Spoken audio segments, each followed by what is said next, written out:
All right, ladies and gentlemen, we're back with another lovely episode of No Pump Fakes. And today's guest, we have Monte Poole, Warriors insider for NBC Sports Bay Area, as well as host of Race in America, a candid conversation. What's going on, man? Welcome to the show. Appreciate the invitation, man. Looking forward to it. Absolutely. So let's get right into it. Warriors insider. So obviously, you know the team that we're getting ready to talk to you about. The Warriors, as of this recording, are 6-1. What has stuck out to you the most about this lovely Golden State Warriors team? Uh, the fact that they are playing like such a cohesive unit. You know, I think when you had the new faces coming in, you think you're blending young guys with new guys with veteran guys, and you think, okay, it's gonna take a little while. Plus, they got two guys out. Klay Thompson's out. James Wiseman's out. So I'm thinking if they can go, 500, maybe a little above that until they get everybody back, they're in good shape. Well, right now they're like way above 500. So, and it helps too that they are in the middle of a home stand that lasts 8 games. It's a rare thing that you're at home for 8 games. So I think that is also something that's good for their momentum. They can maintain that. So to me, it's just the fact that they're playing so well together. They've had some games where there were some sloppy moments, and you would expect to see that. But for the most part, I'm like, okay, I think they're a little bit ahead of what I thought they would be. Can you talk about Jordan Poole and his development from this year compared to last year? Yeah, Jordan is. It's funny because Jordan is the guy who, as a rookie, everybody looked at him and said, "Is this dude ready for the league?" He didn't look. He was overwhelmed at times, but the one thing I kept hearing consistently, two things actually. One, and I heard this before he ever played a game. I heard this during summer league by one of the coaches. He said, "The one thing we know Jordan can do is he'll be able to score. We know he'll be able to do that." So that's why when he started off as a rookie and he was having such a hard time, we're like, "Are you guys sure about this?" Well, now you're starting to see it. And the other thing I was going to say that's been consistent about him is that everybody, players, coaches, scouts, say the same thing, that this kid works his butt off. I was over there one day during just before the last election, and the Warriors were having Steve Kerr. He was at the site where they were taking ballots in and stuff, and Steve was like talking to fans and people who were voting. And Steve's son, Nick, who's on the staff, comes over to Steve and says, "I need to get into the gym." And Steve goes, "Now?" He goes, "Yeah, Jordan wants to shoot." So I'm like, that's so typical of what you hear about Jordan, is that this dude is like a workaholic. He'll shoot before games, after games, in the mornings, at night. And so to me, that tells you what he's done. And the other part of his development is the fact that he went to the G League bubble last year, and last season, and he really kind of found himself. He was playing regular minutes. They told him to go down there and be you, do you. And basically, I think the team made it a priority to the G League staff. We want this guy to get all the money, all the food he can eat, And so when he came back to the Warriors, he kind of maintained that. And you saw his ability to score, not just from three, but really from all 3 levels. He got a little floater going on. He'll look to the rim. He can make plays for others. So when he started off in preseason this year, we're like, so they got to have somebody who can hold down that shooting guard spot until Klay is ready. Jordan is the candidate, the best candidate. And in preseason, he tore it up. Then the regular season started, and it's like, wait a minute, what happened? It wasn't so good. So now you look at the game against the Charlotte Hornets, and that's the Jordan we saw in preseason. I mean, so I think it's for him, it's just a matter of realizing that, okay, this is your spot, do your thing. And on a night when Steph Curry didn't really have it at all, he had 15 points, Jordan had 31. And that's what you need, when one guy is off, like Steph, somebody has to step up, and Jordan is a good candidate for that. So it's been a combination of his work ethic and just the fact that his confidence doesn't waver. But I think the way he attacks the game has been inconsistent, and now it's consistent. He goes out there and he's aggressive. Who would you say would be the X factor for this Warriors team this year? Initially, I thought, well, first of all, Jordan was that guy, but I think he's gone beyond that. Now, I think I look at 2 guys. I look at James Wiseman, because they still don't have a rim protector. They don't have that guy who, right now, their best lob threat is probably Gary Payton, who is 6'2", But, I mean, he's already thrown down 2 or 3 lobs this season. And, Wiggins can do it too. But Wiggins is not as aggressive going into the paint as GP2 is. GP don't care how big you are. He'll go in there and he'll throw down on you if you're 7 feet tall, if you give him a chance. So, but Wise is 7 feet tall with a 9'7" wingspan and standing reach. So for him, lobs are like taking candy from a baby. I mean, it's just easy. So if he comes in and plays at the level they think he can, I think that's the key. How good he plays, how many mistakes he makes, that's the key. And so I look at him first and foremost. Klay, when he comes back, I expect him to be good. Yeah, he's going to be rusty, but he'll be good. He'll be Klay. I think Wise is probably the guy now. I think early on I thought Otto Porter, but I think Otto is what he is. He's a shooter. He's going to play 15, 20 minutes a night, and at least at the start, and space the floor. But I think Wise is probably that guy you look at now and go, you know what? If Wise is okay, the Warriors are here. If Wise is good, they're here. If Wise is not good, they're here. So it's a little bit like that. I would say he's the guy right now. You talked about James Wiseman, so it's natural I have to follow up with this question.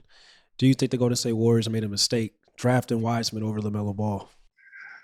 Great question, because a lot of Warrior fans thought, we should have drafted Melo. We should have drafted Melo. And the Warriors explained their reasoning for drafting James, and I get it. But Melo came on the scene last year, and he was so sensational that people thought, maybe we should have gotten Melo. Forget the fact that we already have 2 guards in Klay and Steph. Maybe Melo could have played with those 2 guys, put Klay at 3, which he can play. And so that was a thought.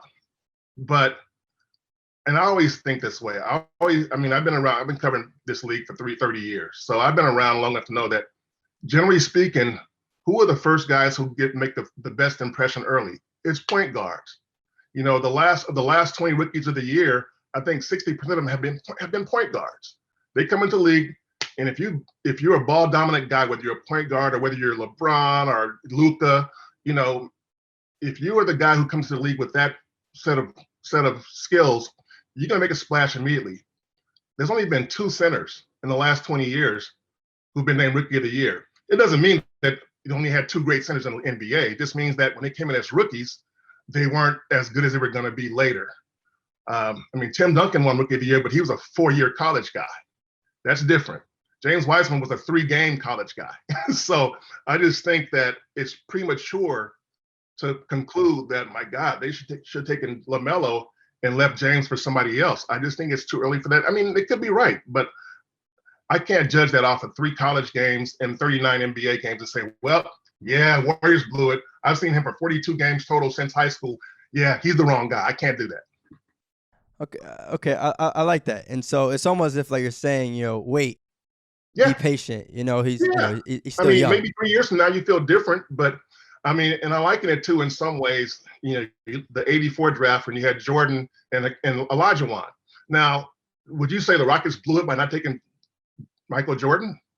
I wouldn't. Dream was real. He was that dude, Yeah, he so was. It's just like, it depends on what you want, and so yeah, Jordan is maybe the all-time great, but I wouldn't say the Rockets, man, y'all blew that. How'd y'all do that? What are you thinking? This Olajuwon dude, he okay? No, Dream was legit. So, again, I don't know if Wiseman is going to be that good, and I don't think Melo's going to be MJ, but I do think that that's an argument that you can have 2 or 3 or 4 years down the road and go from there. I definitely agree with that. I definitely agree with what you're saying. But the only issue I have with that is just that we're talking about Steph Curry in his prime. It's kind of like saying you already said, like, if the Warriors and Wiseman, if he's good, the Warriors are like here. If he's not good, they're like here. LaMelo Ball, if you had LaMelo Ball, you kind of wouldn't have to worry about that because you kind of know that, like, yo, we got LaMelo Ball. He's already here. And then you have a successor with LaMelo Ball when Steph Curry retires as well. So that's my only thing about James Wiseman and LaMelo Ball situation. Yeah, I've heard that argument, and it kind of makes sense. The other side of that is that if they draft LaMelo, they still need some size, and some size, some skilled size. Draymond plays in their best lineup. Draymond's the center in their best lineup. He's 6'7", and so again, Draymond's a great defender, but in this NBA, in the Western Conference especially, you got some beasts.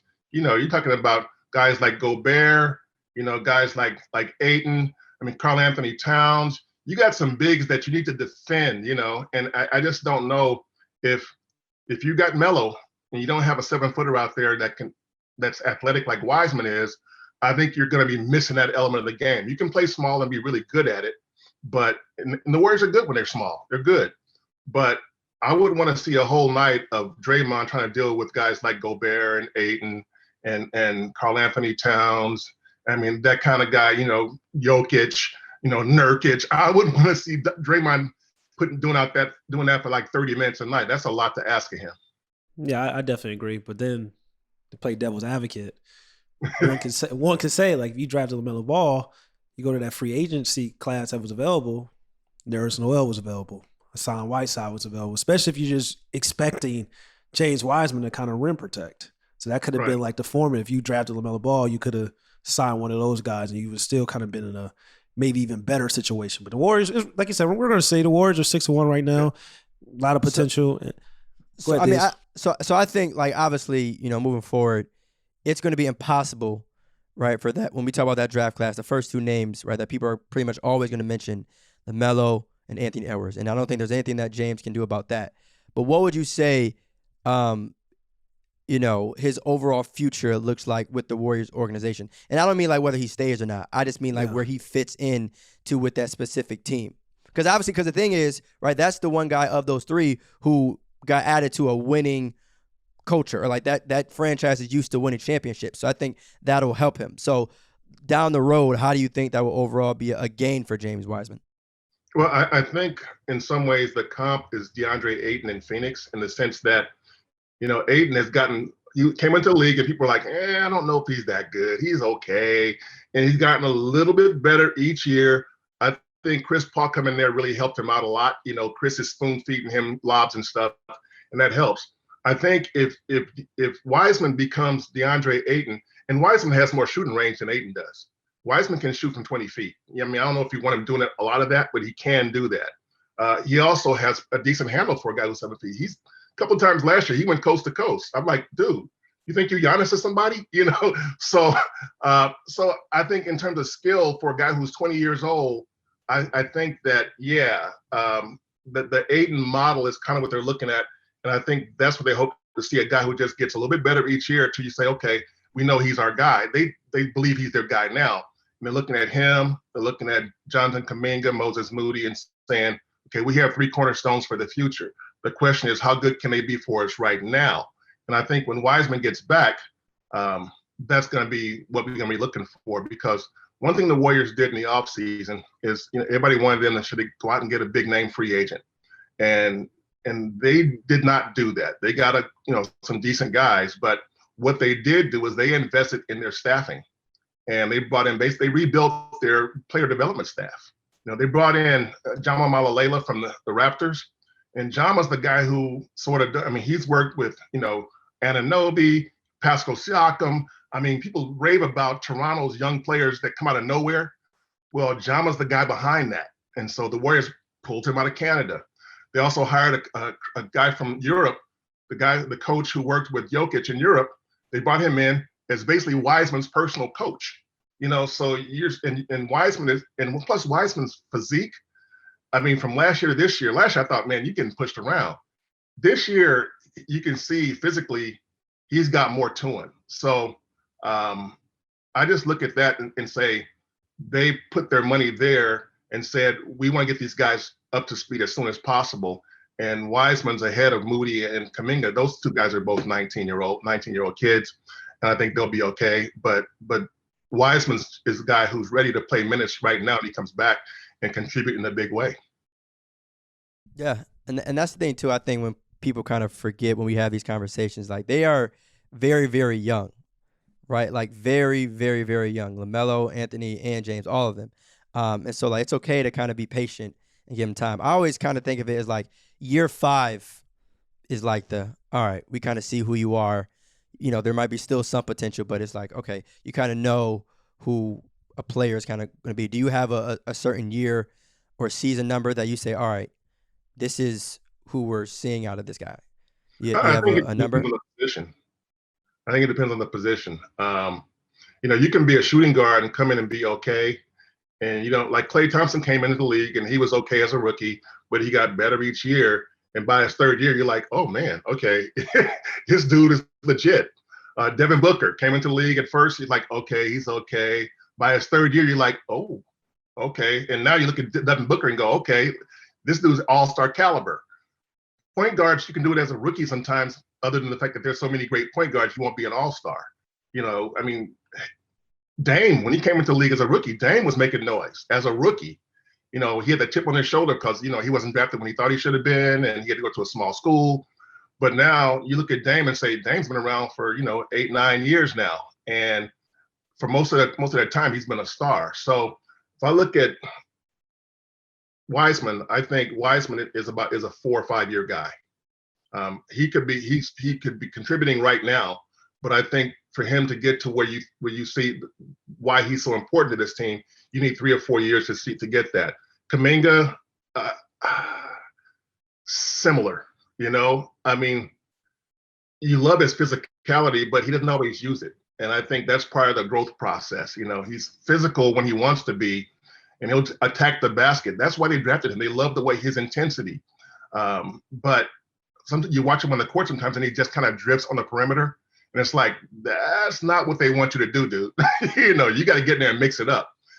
Moody is just going to be one of those guys who's going to be a good player. I don't know if he'll be an all-star. He'll be a good player he'll be in a rotation on a good team because he can shoot and he's got that sixth sense about where to go and what to do on the court on both ends, offense and defense. He's got that intelligence to sort of see the game and feel the game. So I don't think these guys will be, if they're all here 5 years from now, they might have something. But right now, it's hard to say. It really is. Draymond Green came out before the season started, and he said it's never been done before when we talk about trying to develop guys and try to compete for a championship. So I want to ask you, do you think it can happen, them winning a championship by doing this model, or do you think eventually the Golden State Warriors need to say, you know what, we need to make a trade package for our young guys and get our core another legit player to try to really compete for a championship going forward? Yeah, it's been done before, but it's been a long time. The first team I think of is the Spurs. When David Robinson was going out, Tim Duncan was coming in. And they played together for 2 or 3 years there, and they made it work, And then when David retired, Tim took over. But even when they were both there, they won a championship. But again, Tim was a 4-year college guy. Yeah, it's different, a little bit different, yeah. College or whatever. And so that's a little bit different from what you're dealing with these days, where guys come in after playing maybe 1 year. In the case of Kuminga, he didn't go to college at all. He went to the G League Ignite. So it's gonna take longer. Draymond makes a point though, because when you can do it with young guys, but they have to be young guys who know what they're doing, at least to a degree. And these 3 right now are still trying to figure it out. I'm curious to see when Wiseman gets back, which should be sometime mid to late November, that he'll be back on the court. I'm curious to see how much better he looks because I keep hearing about it. We don't get to see him scrimmage, and he just started scrimmaging like this week. So I want to see how he looks then and say, okay, here's where he's better than he was last year, because I expect that now based on what I've been hearing, based on the fact that they have a dedicated coach that works with him on a regular basis, and that coach has a background in developing big men. So we'll see. I'm curious about that. All right. So I want to talk now. We talked about James Wiseman, Draymond, a lot of the young guys, Jordan Poole even too, right? I think we have to address the 2 Splash Brothers even more. We got a Warriors insider here, so I feel like it's only right. Right? Yeah. So Steph Curry. Okay. I have a very Mom, why are you laughing? No, Curry knows coming up. No, I just gotta set it up. I gotta, warm the question set it up. I gotta set it up. Cause for some context, Monte, is one person on this podcast who doesn't feel that Stephen Curry is at the table with guys like LeBron James and Kevin Durant when we talk about the best players in the world. And I always say, if it's anybody other than those 2, it's Steph and Curry. So go ahead, Diaz. All right. Let me get into it. Let me get into it. Okay. There's a lot of Steph haters out there, as both of you all are very familiar with, right? What would you say Steph has to make the biggest claim that he should be considered the best player in the world? That's a lot to. That's a big. I mean, I'm not a guy who says that. You want me to condense the question? Because it did feel like a lot on my end. It did. But we talk about it often here. That's why I just wanted to at least present it to you. Okay. His thing about Steph is that it's been a long time since somebody has influenced the entire game as he has. I mean, how long has it been since you saw somebody come into the NBA and within 5 or 6 years change the way the game is played? Between his stretching defenses, using the 3 ball to kill people, you see now guys that are coming into the league with that skill because they all wanted to be Steph when they were 14, 15, 16. Because let's face it, man, you ain't gonna be Jordan. You ain't gonna be LeBron. These guys are physical freaks of nature. Steph is not. He is not that. But so he gives people the ability to visualize themselves making a mark in the NBA. And that, to me, has changed the way the game is played in high school, college, pro, at every level. Everybody wants to find a guy who find a Steph, because you can't find a LeBron. You have to stumble into a LeBron.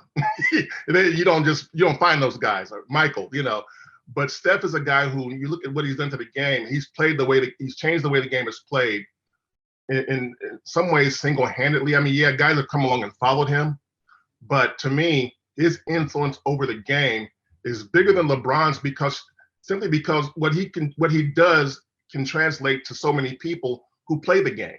And so it's easier to find people who are Steph Curry, who want to be Steph Curry, than people who want to be LeBron, because it's physically there's no comparison. So I think when you say the best player in the NBA today, yeah, I think Steph is you can't have that conversation without putting him in it, and so LeBron is obviously going to be there. KD is there. I watched KD for 3 years with the Warriors, and he worked out with Steph after practice a lot. They had this little thing going, and it was like mesmerizing to watch those two go to work, because you see how hard they work, and you know that their greatness didn't just come from, they grew tall or whatever. They worked at this. So yeah, I think the 3 best players in the game are Steph, LeBron, and KD. Now the order, I think at this stage, I'm going KD, Steph, and LeBron. And I say that because the mileage on LeBron is starting to show. For a while he was indestructible, but the last couple of years he's missing games. This year he's going to be out again for a while, and LeBron has played more NBA minutes than anybody in league history other than 2 people. He's played more minutes than most anybody you can think of. So I don't care how well you're built, how much gym work you do, what kind of supplements you might take, what are you doing, what kind of massages you might get. At some point, Father Time's going to be like, yo, you ain't going to 82 games, bro. You might go 65. You ain't going to 82 because, dude, you got 50,000 minutes on your miles, on your legs. You can't do it. So, but KD looks like post Achilles, it's like he's out there destroying people. And I saw him going head up with LeBron in those finals. And yeah, LeBron had to carry more weight. I get that. But I'm like, KD is, I mean, one-on-one, LeBron can't do anything with KD. He can't do anything with Kevin. And so vice versa. Right now I would say Kevin, because the dude looks remarkable right now, man. I mean, that Nets team, where they're gonna go wherever he takes them, because he's been that good. And he's not just a scorer. He's got an all-around game. I saw him block, protecting the rim. I saw him get 10 assist games. I saw him get 15 rebound games. KD is a beast, man. Speaking of Kevin Durant, Do you feel that the Golden State Warriors did not appreciate Kevin Durant enough? We heard an interview with Draymond Green and Kevin Durant, and Draymond basically told the front office, the owner, that they F things up between Kevin Durant and the Golden State Warriors. So I want to ask you, how do you feel about that? No, what Draymond was saying, he thought they F things up between Draymond and KD after they had that big blow up in LA. Everybody saw it on TV. And so they both think that management screwed that up in terms of how they dealt with it. I think if you talk to different people, you get different answers, different interpretations about what they did afterward. So I don't know about that, but I do think that the Warriors as an organization appreciate Kevin. I think they know what he did for them. And I think when the statues go up, he should be getting one. And I think they feel the same way. I think there's a segment of the fan base that welcomed him when he first came. Man, people went nuts around here. They went crazy. Kevin Durant coming to the Warriors. The Warriors were a place that nobody wanted to come to for so many years. And now KD is choosing to come here. People went crazy. It was like dancing in the streets. So I think, though, there's a segment of those people who don't fully appreciate what he did. And I say a segment because it's not like a sizable segment, but every now and then you'll hear, well, we won 73 games before KD got here, so you hear that every now and then. And it's like, y'all ain't really getting the whole picture here, So I think by and large, though, I think I know the Warriors appreciate what Kevin did. I know Steph, Draymond, the guys on the team did, the guys in the front office did, and still do. But I think there's a segment of the fan base is kind of like, well, I mean, yeah, Kevin was great for us, but we probably would have been okay anyway. And I'm like, that's a big probably. That's a big probably. A very big probably. Very big probably. I mean, do you think the Warriors, would you call the Warriors a dynasty before Kevin got there? No, they had 2 years. They had the 15 championship team, then they had the 73 win team the next year. That was it. And to me, even when Kevin got here, I think it's like a mini dynasty. For 5 straight year trips to the finals, that's huge. But that's crazy. Yeah, and that's why I would give them that dynasty, even think about that. But I also got to think that, it was 5 years. And to me, I mean, it's hard. They're the closest thing I've seen in the NBA to a dynasty for a long time. I mean, the Spurs were the gold standard for a long time because they were always in the playoffs, always a threat to be a champion. They won 5 in 17, 18 years. So that's really good. But the Warriors won 3 in 5 years. It's just a short span of time. And can they endure? Because the last 2 years, 2 years ago, was really rough. No Klay, KD gone, Iguodala gone, Livingston retired, and Klay hurt. So KD gone. So it's like a different deal. And then last year you saw them kind of struggle. They lost in the play-in round. So to be a dynasty, I want to see a little bit more longevity to be a real legitimate dynasty. You need to be in the playoffs like pretty much every year where people fear you. Even if you don't win it, people are like, okay, do we want to play those guys? And last year, that fear factor was not there. I think this year there is a chance to bring that back because, again, when Klay comes back, if he looks anything like guys like Kevin does coming off the Achilles, it's like, oh boy, oh boy, because they can load it up. They got shooters, man. How do you think Klay Thompson is going to return? You kind of just talked about it a little bit, but it's just like my only concern with Klay Thompson is not his shooting ability because his game is predicated on skill and not athleticism. But we know Klay Thompson, since he's been in the league, has been one of the best defenders this league has ever seen. So it's just kind of like, talk about that. Like, is that a worry to you in the organization, in the Warriors organization as well? His defense ability, because we know that backcourt, it was Steph and Klay, but Klay was guarding the Dames. Klay was guarding the Kyries. He was guarding the point guards, and the Warriors were kind of hiding Steph and Curry. So talk to me about that. Yeah, no, that's a legitimate concern because coming out, he had the ACL in one leg and the Achilles in the other leg. I mean, his lateral movement is going to be tested, and that's a huge part of playing on-ball defense. So we need to see that. And I mean, like you said, shooters shoot. I mean, Klay's going to be able to shoot when he's 50. They shoot. But you're right. I think the defensive aspect of the game is the part where you're going to go, I need to see it to know he can do it, still do it. And I'd be shocked if he's able to do it immediately. When he comes back in, whether it's December or January, when he comes back, I'll be shocked if they put him on, the most dangerous guy immediately and say, okay, Klay, go stop this guy. Go, do that. I want to see it. It's just, when I think of 1 year with one leg and the other year with the other leg, it's like there's a lot. It's not one injury. It's 2 injuries in 2 years. It's going to be 2.5 years since he played. So, yeah, the shooting touch, I want to see the movement. I want to see his movement. And I think that's the part that is going to be hard to predict. You need to see it to believe it. And right now, yeah, when I look at what he's been through, I do have some questions about that. And I think the Warriors, they like what they see, but I think they're in the same situation where they're thinking, you know what? When we put him out there, let's see how he does. Do we want to put him on, a De'Aaron Fox? Somebody's going to be darting around. Yeah, that's what I'm saying. They get nasty. That's going to be a test for Klay, and I don't know if he'll be ready for that. Certainly at the beginning, but I think you got to wonder if he'll be able to do that, be that guy again. You got to wonder. Yeah, but talk to me too about how Steph and Klay have kind of complemented each other in terms of their games over the past few years. And obviously we know like they're the Splash Brothers, best shooting backcourt of all time. Just overall how their games have kind of played hand in hand. Yeah, they are perfect for each other. They really are, in the sense that, Steph's a point guard, a scoring point guard. Klay literally doesn't need the ball until he's ready to shoot.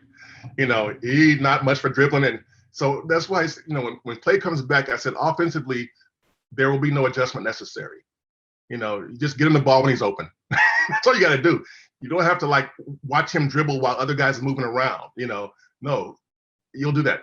And so when you have Steph on offense, you have Steph with the ball or Draymond with the ball, and you got Klay doing his thing, you got Steph doing his thing. They do it differently. They're both on the move a lot, but Steph can set up Klay and Draymond can set up Klay. I think where they really come together is on defense, though, where, yeah, Steph's defense, I think, is unfairly maligned. I think, yeah, on ball, he's not a great on-ball defender. I think, though, when he's pushed, like in the playoffs situation like that, I think Steph does okay. But Klay thrives in that situation. That's his history. And so I think when you have a guy like Steph, you really don't want him burning out on the defensive end. You want him to go as easy as possible on defense and let Klay handle the heavy work on that end of the court. And that's why it works, because the sort of camaraderie they're able to have and the way they're able to fit together. You have one guy who say, okay, this guy will take the defensive load, and this guy will be able to take the offensive load, and Klay just plays around that. I mean, Klay's never going to average 30 points a game, but he could. He's going to have some games where he's going to go for 40 or 50. But because he is the player that he is, he's not going to average 30. He's a shooter, and he gets the ball. That the famous story about how he scored 50 points on 11 dribbles. It's like, yeah, I mean, it's crazy. But Klay is a shooting machine. He doesn't need the ball. That's why he can play. He's plug and play. He's plug and play. Whereas Steph requires, if Steph comes back, if this was Steph out for 2 years, his return would be like chaos because you got to make some major adjustments to accommodate what he does. And I go back to what KD used to tell me all the time. When KD was here, I used to say, our offense is Steph. He is our offense. That's what it is. And so it's so different so that's why, again, they're so different in the way they play, both offense and defense, because Steph is a better off-ball defender than Klay is. Klay is a better on-ball defender. Steph can play the passing lanes. He knows, he feels the game. Led the league in steals 1 year, So you get that. So they complement each other so well that when they're together, I can't think of a backcourt combo that's a better fit. There's been some great ones, but a better fit, offense, defense, and there's this one other element that sometimes goes unnoticed unless you're part of it, is chemistry. And the fact that Klay as Mark Jackson used to say when he was the coach here, Klay is not low maintenance. Klay has no maintenance. And when you have a guy like Klay who could do what he does and requires no maintenance whatsoever, he just comes in and does his thing and gets love from everybody. You got to value that, man. You got to value that, because you don't have to hold special moments for him or hold the bus late for Klay or anything. I mean, Klay comes in, he does his thing, and he doesn't create any waves. He just give him a ball and let him play. That's all you do with him. So that part of the game is so important to have, and you just don't always recognize it.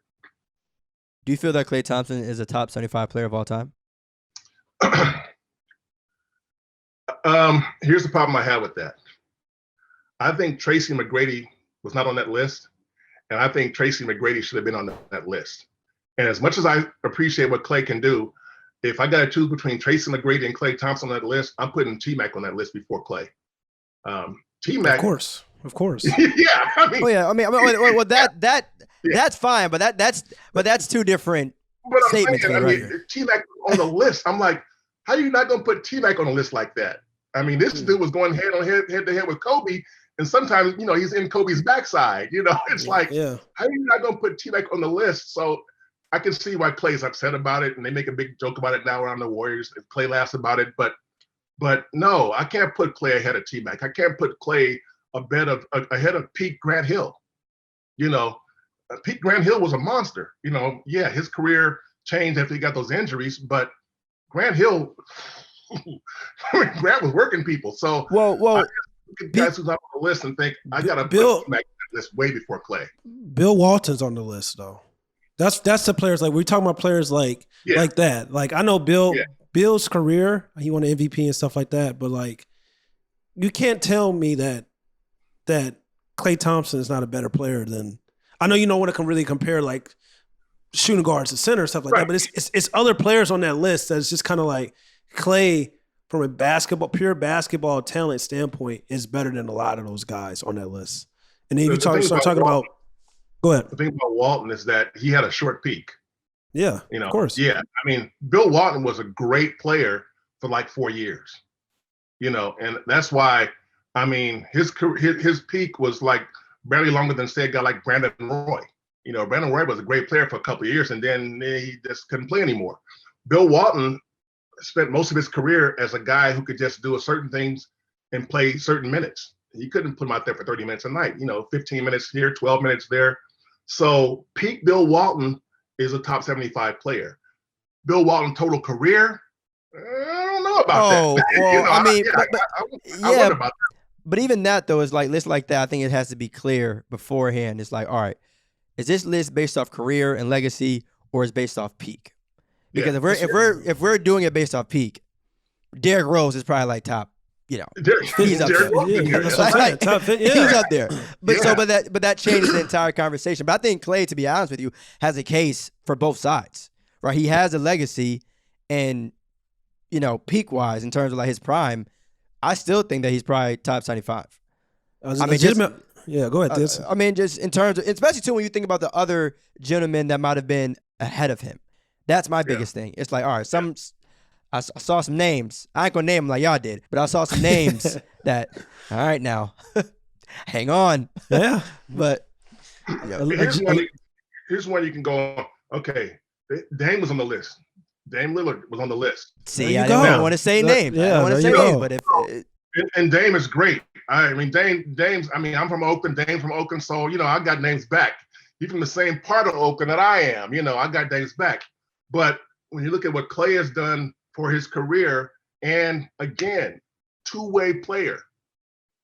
Dame is not a two-way player. Klay's a two-way player at his peak, and he's giving to you every night. I mean, I think I would put Klay on there before Dame because of Klay's, not just his numbers, but because of what the Warriors have been able to do because of his presence. I think that's got to be a factor too. So I would put Klay ahead of Dame. And again, if this get back to Dame, I don't care. I mean, I would tell Dame, look, man, I love you, dude, but this dude got rings. He's got all defensive cred. He's got 5 All-Star games. I mean, that's what we're talking about. What is the list going off? Are we talking about prime? Are we talking about talent? Or are we just Yeah. talking about everything or both? That's why these lists have always caused so much controversy. Yeah, people on Klay look at it and say, well, he was never the best player on his team. That's the argument I keep hearing. That's true. And I get, I mean, Dame is the best player on his team, and so I'm sure that's why some people voted for Dame. Portland's always in the playoffs. Dame's the best player. He's got some Steph characteristics in terms of his shooting ability and all these things. So I get, but yeah, I think you got to look at the big picture. And to me, winning and those kind of accolades matter. Yeah, those things matter. Dame hasn't done really much in the NBA, but other than the All NBA teams and stuff like that. But let me ask you something, Monty. So, how do you think each team, the Warriors and the Trailblazers, would have panned out if Steph and Dame were switched? Right? If Steph was with the Trailblazers his entire career and Dame was with the Warriors his entire career, would the Warriors have made 5 straight finals? Would Steph have won any titles? Yeah. Would Steph be a 2-time MVP? Would Dame have made the All-Star game earlier? Like, there's a lot of questions that can be built off. This helps Dame's case for 75, like top 75. By the way, this question right here. It could, but it couldn't at the same time, because that means if we would flip them and we already, like, let's say we flipped them and we already know what Steph has, that means I'll put pressure on Dame to like win championships. Yeah. Like, anything less than that to me would be a failure. Yeah, no, I think Steph's that first championship they won in 2015. Klay, Draymond was a start. That was the first year he was a full-time starter. Draymond. Klay was, I think, his third year. So, I mean, everything revolved around what Steph did, and he made those guys better. He made them better. I think if that had been Dame, and again, Dame, I always hear about Dame's leadership ability in Portland. The players love him, his teammates love him, and they consider him a leader. The guys who cover him say he's a leader. But to me, I need to see Dame give more of an effort on defense before I can give him the kind of credit I give Steph, because Steph might be Dame is a better athlete than Steph is. But I think Steph's a better defender than Dame is. And to me, that matters. Steph is doing something on defense, whether he's, forcing deflections or stealing balls or whatever. I would trust Steph to guard somebody before I would trust Dame to guard somebody. And that matters to me too. So I don't know. I think if Dame was with the Warriors all this time, I think they would have won, they would have been winners. Would they have 5 straight finals? If KD came along, they'd have 3. That's a fact. That's a factor. I know that definitely is a factor. Yeah. Yeah. So it's hard, man. It's hard. But the bottom line though, I think Steph's better than Dame. So therefore, I think if the roles were reversed, I think Portland would have a harder time, even with Steph, than the Warriors with Dame, because I think Dame would have been able to sort of mold himself to play with these guys. I think they would still win. I think Portland would be better than they have been if it were Steph. I think, me personally, Dame's will to win is something. It's put it like this. I've seen Dame take Portland in any type of situation to the playoffs and have, some type of success. On the other hand, when it comes to Steph and Curry, things got to be really, really great. Everything for Stephen Curry to hit his like full ceiling. So one could argue that if you put Dame on a great team with great players where the situation is just beautiful, that he probably would have the same success as a Stephen Curry. It may be similar. Yeah, I agree. It would be similar. I just, again, the difference to me was that I think Portland's biggest issue over the years has been defense. They can score, but who are they gonna stop? And I like Dame. I love CJ. I think CJ is one of the most underrated players in this league, man. I love watching him go to work on offense. His footwork, his handle, just what he does to defenders. But neither one of them is gonna guard anybody. And to me, that's that team's Achilles heel, is that they got 2 guards that are great offensive players, but don't give you anything on the other end. Yeah. You got. Into Steph's defense, I guess no pun intended, he has Klay and Draymond. That's what I'm saying. Yeah. He's in a great situation. Yeah, but see, that conversation is always interesting. Like, it's a mix of he's in a great situation and it kind of fell in his lap, but at the same time, he still would probably win at least one MVP or maybe at least one chip. Yeah, I mean, else. he helped build the Warriors dynasty, of course. But I'm just saying, it's just kind of like Damian Lillard can play in any situation. The past couple of years, we've seen Stephen Curry in these similar situations that Dame has been in his entire career, and it hasn't been pretty. So I gotta kind of give Dame some credit. 2 years ago, Steph played 4 games? Yeah, so of course, yeah. He wasn't there. Yeah. Well, last year, yeah. It was a truer test last year. You're right. Yeah. They had a lot of issues last year. I mean, they obviously know Klay. Wiseman was gone for half the season. And so it was Draymond and Steph basically. And Kelly Oubre is a fun guy to watch. He does some good stuff, but he was not a good fit for this team.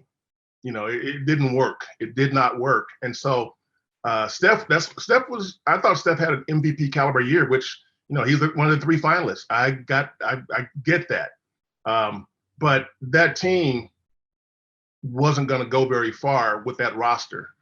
I mean, they were dependent on too many guys who just like Bazemore and those guys. I mean, Bazemore's an NBA player, but I mean, if you got to rely on Kent Bazemore to get you somewhere, you're probably not going to go very far.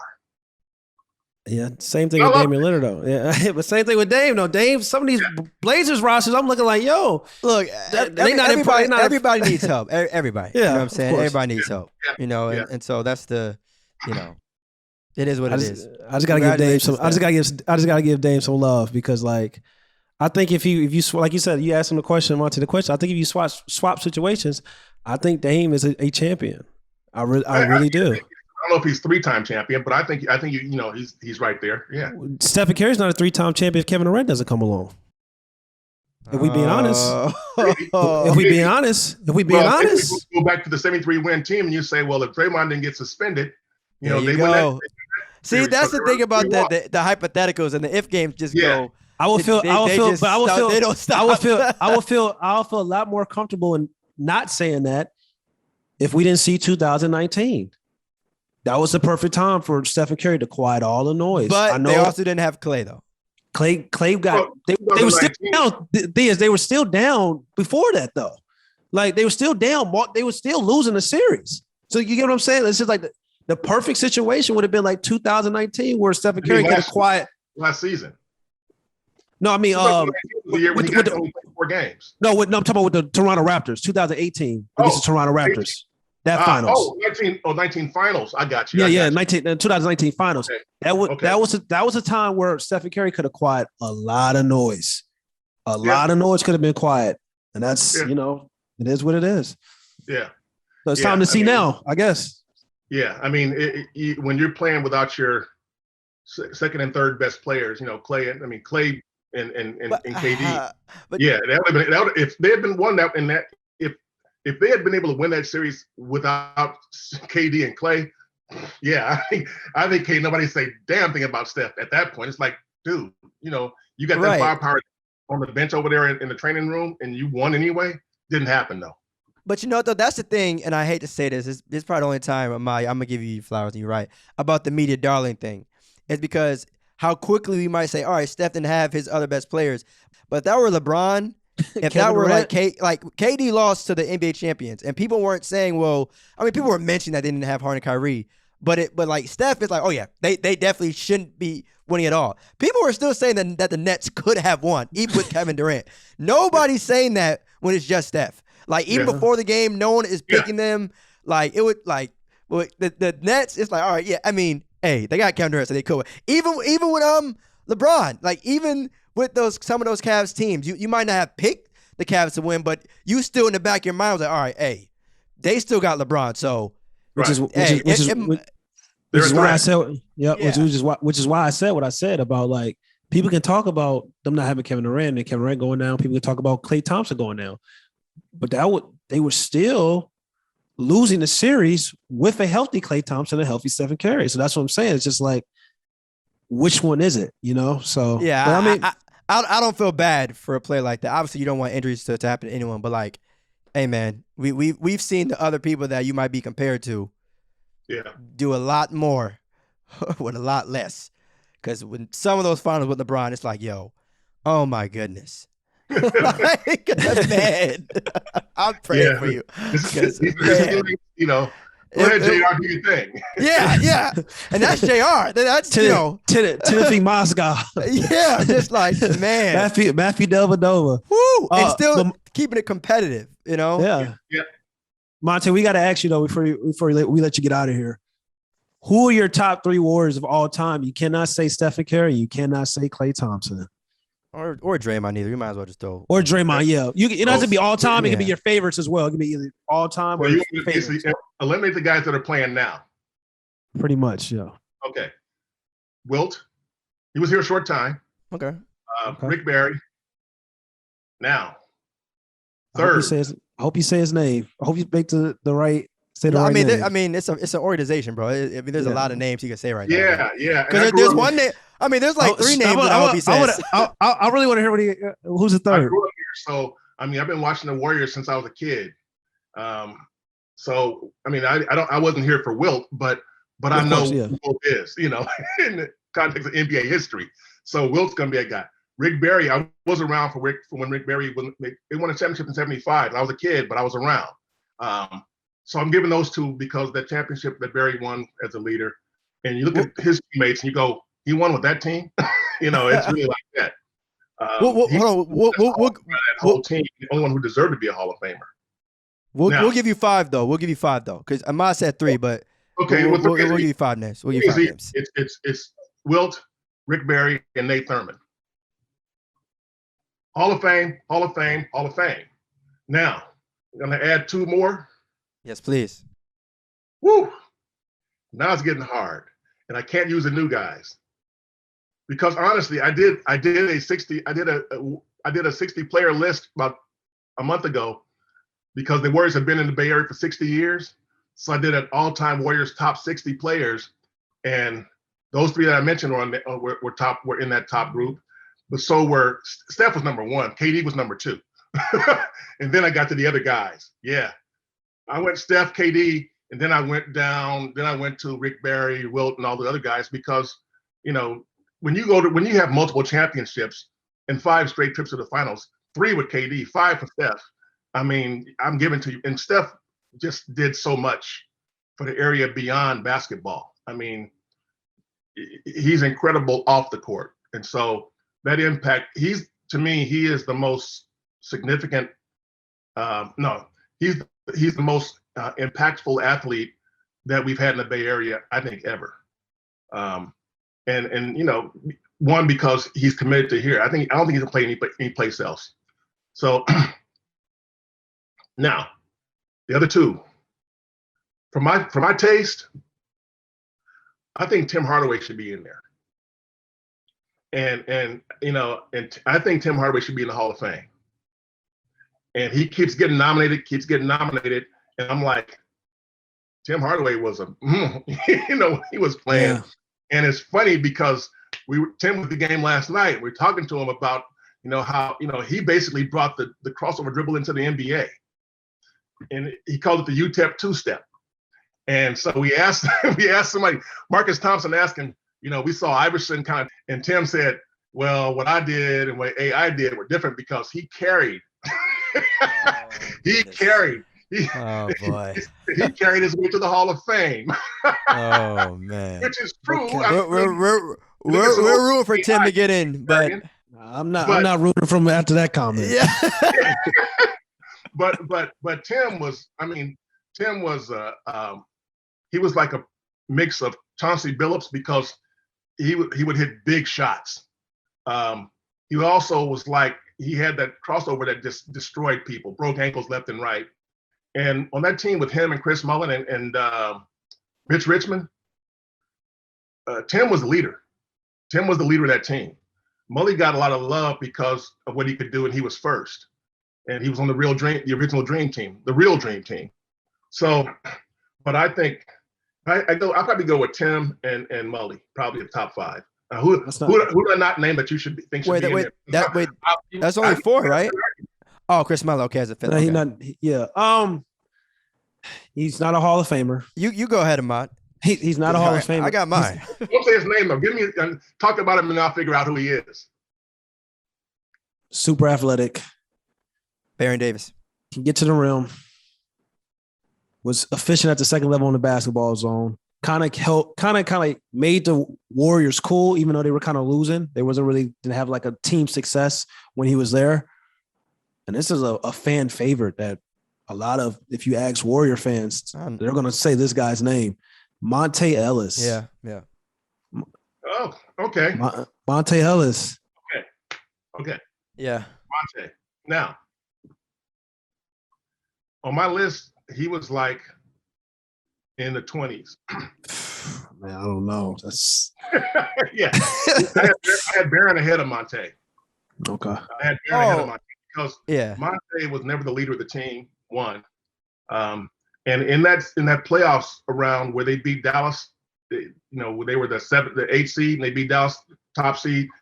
Monte was, I don't want to say invisible, but he wasn't really. The other guys were doing the work. I mean, and Monte was out there, but he didn't do much. And Monte's best years came when the team was at its worst. So yeah, he's a great athlete. He couldn't shoot the three. Great mid-range shooter. Decent handle. No defense. But he was a fan favorite. He was a fan favorite because fans around here would if you got a bad team, but you got a guy who can play, you latch on to that guy. He's your guy. And that was Monte for a while. Jason Richardson was a favorite player for a while because he won slam dunk championships. The Warriors sucked, but he was giving them some pub. He was giving the team some love. And so fans were like, Jay Rich. Monte is similar in the sense that, his best work came when the team wasn't very good. When the team reached its peak with him on the roster, it was because of Baron Davis and Steven Jackson, those guys. So even on that We Believe team, as we call it, Monte was the third or fourth best player. So I can't put him in the top. I can't. Okay. Well, I mean, just so you know, it was more so favorite. Oh, favorite, fan favorite. Yeah. So I mean, you could have. I don't know. I'm trying to think of a random name. He said them all, like Baron Davis, Josh Richardson. Monte fans were upset. Yes. Yeah. They didn't like it at all. Right. But they were never going to win a championship with Monte and Steph as the backcourt. Wasn't going to happen. True. Wasn't going to happen. Basically, what we're seeing right now in Portland with Dame and CJ. It's kind of similar in that regard. Yeah. That team's not going to win a championship. No. So. Damn. But that's what it would have been like. It would have been similar to that. And again, Monte was fun to watch. I mean, he was a blur. But top 5 Warriors all time? No. One of the most popular Warriors of all time? Yeah, I put him in that group. Yeah. Most liked. One of the most liked. Most loved. I know about that. Yeah. Oh, yeah. It's different convos. You still see his jersey sometime around here. Right, see? Loved. Yeah. But so, do you have any final words for the lovely listeners of No Pump Fakes, man? We appreciate you being on the show. You got any funny words for us? Well, I'll just say this. Watch the NBA in total. You can have your favorite players, enjoy those players. But for me, I like to see what the guys that aren't getting a lot of love, what they're doing. You always know about the Stephs, the KDs, the LeBrons. You hear about them all the time. But what are some of the guys that you may not be hearing much about? What are they doing? And that's why I'm drawn to guys like Miles Bridges on Charlotte. I mean, that dude, man, he is coming. And it's CJ. I mean, I'd rather watch CJ. He's one of my top 5 most watchable players, right there with guys like Ja. And Ja is must see. So it's like enjoy the game. And just root for your team, root for your player, your guy, your fantasy league team, or whatever. But enjoy the game for what it is, and I think you'll be a better fan if you just enjoy the game for what it is, instead of looking for reasons to hate on people. Dang, that was low-key inspirational and real. Watch the games. He's trash. I'm like, come on, man. Just enjoy it. Like, it's okay to actually appreciate the game of basketball. That's why we love it so much. But yeah, we appreciate you being on the show, man. No Pump Fakes, Monte Poole. Again, Warriors insider for NBC Sports Bay Area, host of Race in America, a candid conversation. Appreciate you as always, man. Thank you. Yes, sir. Y'all take it easy. What's up, y'all? It's Theus McBee. Make sure you go follow No Pump Fakes on YouTube, Apple Podcasts, Spotify, and wherever you listen to your podcasts.